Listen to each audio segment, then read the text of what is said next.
నమస్తే welcome to Big TV news నేను Rekha bulletin లో బ్రేకింగ్ న్యూస్ చూస్తున్నాం 25 ఏళ్ల తర్వాత ప్రతీకారం తీరింది 13 ఏళ్ల తర్వాత కల నెరవేరింది ఆఖరి వరకు ఉత్కంఠగా సాగిన మ్యాచ్ లో కివీస్ ను చిత్తు చేసింది టీమిండియా ఈ విక్టరీతో అసలు సిసలైన ఛాంపియన్స్ గా నిలిచింది టీమిండియా ఈ గెలుపుతో దేశవ్యాప్తంగా క్రికెట్ ఫ్యాన్స్ సంబరాలు మొదలయ్యాయి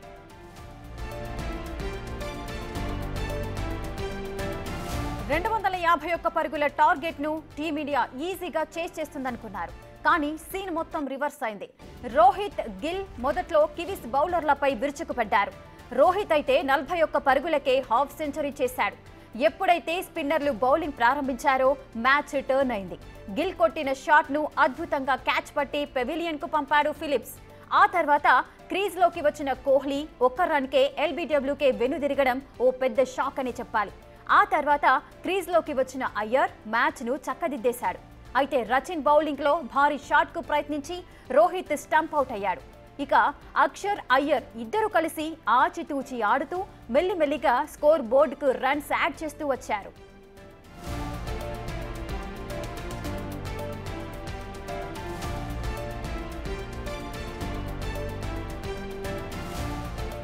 మరింత సమాచారం మా ప్రతినిధి రానా లైవ్ లో అందిస్తారు రానా 13 ఏళ్ల తర్వాత ఐసీసీ ట్రోఫీని ఇండియా టీం ముద్దాడుతోంది ఇండియన్స్ అంతా కూడా చాలా హ్యాపీగా ఫీల్ అవుతున్నారు ఆశాంతం మ్యాచ్ అంతా ఏ విధంగా జరిగింది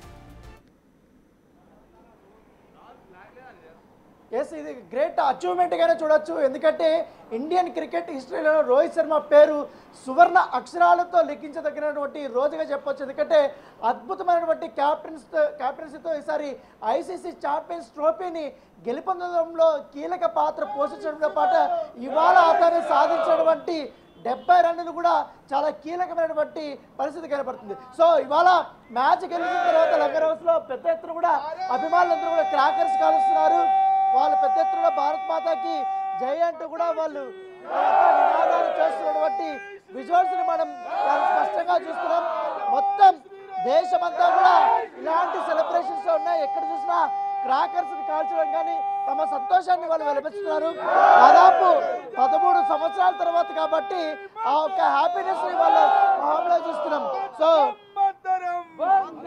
వందే మాత్రం అంటూ కూడా వీళ్ళు మాట్లాడుతున్నారు ఏంటి 13 ఏళ్ల తర్వాత ఛాంపియన్స్ ట్రోఫీ గెలిచింది పైగా రోహిత్ శర్మ క్యాప్టెన్సీలో ఏంటి మ్యాచ్ చూసిన తర్వాత ఏమనిపించింది చాలా మంచిగా అనిపించింది మ్యాచ్ చూసిన తర్వాత ఇంకోటి ఏంటంటే చాలా మంచిగా అనిపించిన విషయం అన్బీటన్ గా ఉంది ఛాంపియన్స్ ట్రోఫీలో ఇప్పటి వరకు మన బ్యాడ్ లక్ ఒకటి ఏంటంటే వరల్డ్ కప్ లో లాస్ట్ మ్యాచ్ లోనే ఒక మిస్టేక్ జరిగింది కానీ ఈసారి జరగనీయలేదు దానికి మేము చాలా సంతోషిస్తున్నాం and all the best Rohit Sharma and team ఏంటి ఎట్లా చూస్తారు రోహిత్ శర్మ ఇవాళ క్యాప్టెన్ ఇన్నింగ్స్ 70 రన్స్ కూడా కొట్టాడు నరాలు తిరిగే ఉత్కంఠభరితమైనటువంటి ఈ పోరులో సమిష్టిగా బ్యాటింగ్ మరియు బౌలింగ్లో అద్భుతంగా రాణించి యావత్ 140 కోట్ల భారతీయుల హృదయాలను గెలుచుకున్నాడు ఈరోజు రోహిత్ శర్మ అద్భుతంగా జరిగింది మ్యాచ్ ఎంతో ఆనందంగా ఉంది మూడోసారి ఐసీసీఐ ఛాంపియన్షిప్ గెలవడం 2025 all the best Indian team ఏంటి కొంచెం టెన్షన్ ఏమైనా అనిపించిందా మధ్యలో స్కోర్ తక్కువ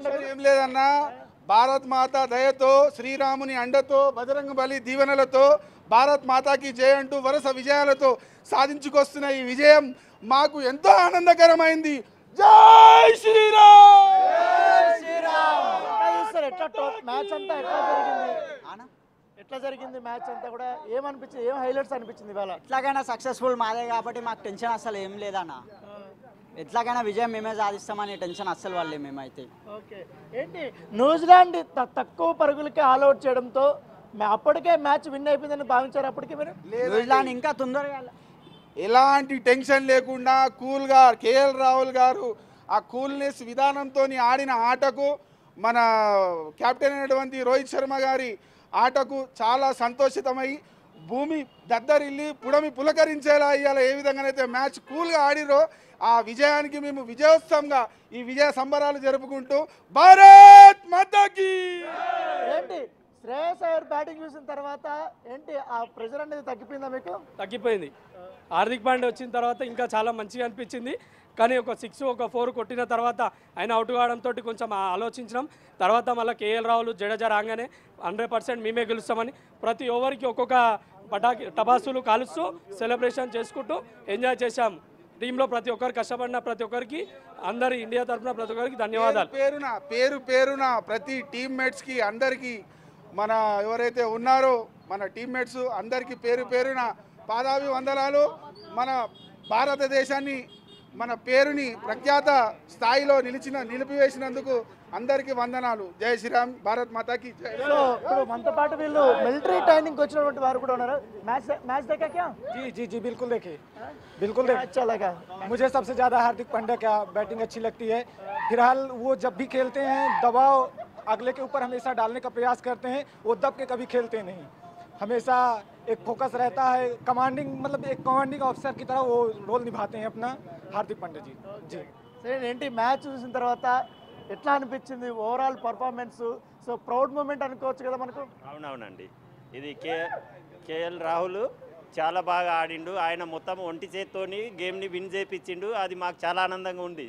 జై భారత్ మాతాకి. కేఎల్ రాహుల్ మొదటి నుంచి కొంచెం స్లో ఆడతాడనేసి ఎప్పటి నుంచి అనుకున్నా, కానీ ఈ టోర్నమెంట్లో అయితే బాగా సక్సెస్ అయ్యాడా? ఆయన సక్సెస్ వల్లే విజయం ఆయనకి అంకితం చేస్తున్నాం కేఎల్ రాహుల్. సో ఈ విజయాన్ని పూర్తిగా భారత క్రికెటర్లకి అంకితం చేస్తామనేసి కూడా వాళ్ళు చెప్తున్నారు. దాంతోపాటు మామూలు విజయం కాదు, ఉత్కంఠ. ఎంత ఉత్కంఠ అంటే ఒక్కొక్క ఓవర్ జరిగే కొద్దీ నువ్వా నేనన్నట్టుగా కూడా తలపడ్డాయి. ఎందుకంటే దాదాపు ఒక 8 ఓవర్ల వరకు కూడా ఆసీస్ బౌలర్లు ఓవర్కి కేవలం 3 పరుగులు చొప్పున మాత్రమే వాళ్ళు ఇచ్చారు. అంతగా కూడా వాళ్ళు మ్యాచ్ని డిపెండ్ చేసుకోవడానికి చాలా ప్రయత్నాలు చేసినటువంటి నేపథ్యం. కాబట్టి అయితే ఇవాళ మాత్రం చాలా సీనియారిటీస్ కానీ లేకపోతే తన అనుభవాన్ని అంతా కూడా రంగరించినటువంటి రోహిత్ శర్మ చాలా అద్భుతమైనటువంటి ఇన్నింగ్స్ ఆడటం వల్ల, ముఖ్యంగా ఎప్పుడైతే భారత్కి 100 పరుగుల యొక్క ఓపెనింగ్ పార్ట్నర్షిప్ రావడం అనేది అప్పట్లోనే గెలుపు అనేది సునాయాసం అయిపోయింది. కాకపోతే గిల్ అవుట్ అవడము, తర్వాత తొందరగానే కోహ్లీ అవుట్ అయిపోయిన తర్వాత కొంచెం ప్రెషర్ అనేది బ్యాట్స్మెన్స్ పైన అనిపించినా కూడా రొటేషన్ చేస్తూ చాలా అద్భుతమైనటువంటి ఇన్నింగ్స్ ఆడి ఇవాళ చిరస్థాయిలో నిలిచిపోయినటువంటి ఛాంపియన్స్ ట్రోఫీని ఇవాళ భారత జట్టు గెలుచుకున్నటువంటి నేపథ్యం అయితే కనపడుతుంది. రైట్ రానా, ఇప్పుడు రోహిత్ శర్మ ఆధ్వర్యంలోనే T20 వరల్డ్ కప్ 2024 గెలుచుకున్నారు. ఇప్పుడు ఛాంపియన్స్ ట్రోఫీ 2025 కూడా గెలుచుకున్నారు. రోహిత్ ఇంత అద్భుతమైన ప్రదర్శన కనపరుస్తున్నారు. ఇంతకుముందు రోహిత్ పైన కొన్ని విమర్శలు కూడా చేశారు, కానీ ఆ ఒత్తిడినంతే కూడా ఏ విధంగా జయించారు? టీంని రాణించడంలో, టీంని ముందుకు నడిపించడంలో కూడా మంచి పాత్రను పోషిస్తున్నారు.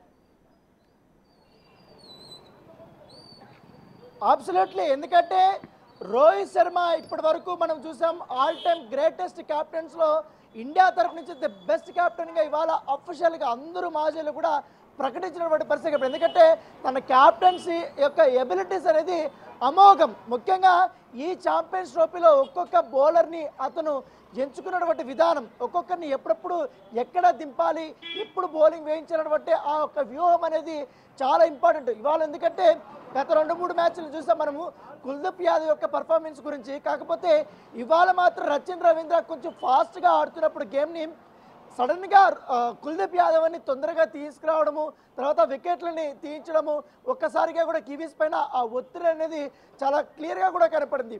అద్భుతమైనటువంటి క్యాప్టెన్షిప్ అని చెప్పుకోవచ్చు. ఎందుకంటే ఇట్స్ అ రేర్ ఫీట్. ఎందుకంటే ధోనికి కూడా సాధ్యం కానటువంటి రేర్ ఫీట్ని రోహిత్ శర్మ చాలా సునాయాసంగా కూడా తను సాధించాడు. ఎందుకంటే వరల్డ్ కప్ ఫైనల్ ఏంటి, తర్వాత T20 వరల్డ్ కప్ గెలవడం ఏంటి, ఇప్పుడు ఛాంపియన్స్ ట్రోఫీ గెలవడం ఏంటి, అంతకుముందు ఫైనల్ తీసుకురావచ్చినటువంటి సందర్భం ఏంటి.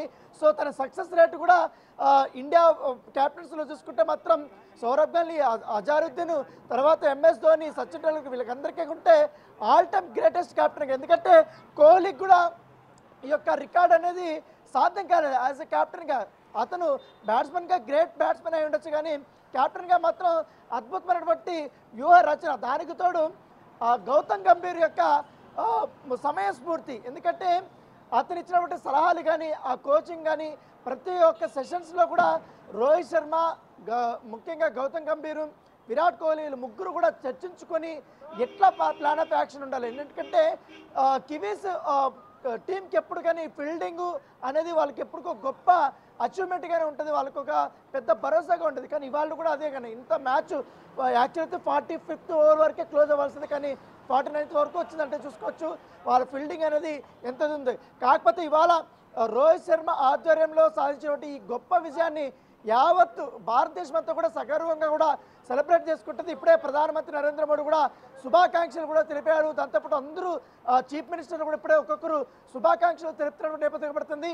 రోహిత్ శర్మ చాలా గ్రాండ్గా ముంబైలో ఈ వీక్లో అడుగు పెట్టబోతున్నాడు. సో రేరెస్ట్ అచీవ్మెంట్గా మనం పరిగణించాల్సిన అవసరం ఉంటుంది. Right, thank you Rana, thanks for the live details.